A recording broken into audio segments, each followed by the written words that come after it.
Okay, let's go to our first clag here. And I want to show you how you can modify the size of the canvas even after you've had, even after you've created it. So go to your wrench tool, and then there should be crop and resize. And this is where you can modify the canvas here. Notice how I'm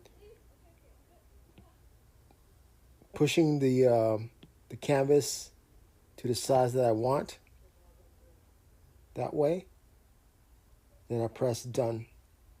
And then it cropped the canvas for me. Okay. So let me do that again. I'm going to modify the canvas, crop and resize, and I'm going to make the canvas this time a little wider. Okay, and there you go. From the original square canvas, I cropped it 2 times now. So you can still modify your canvas after you created it.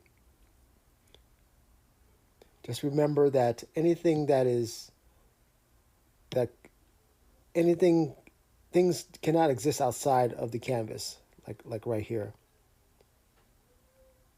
That would be cut off like that.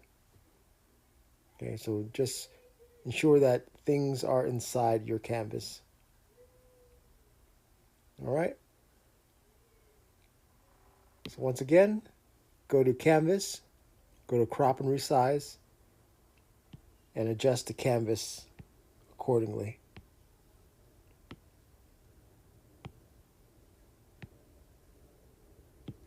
Click done, and you should have a nicely resized canvas.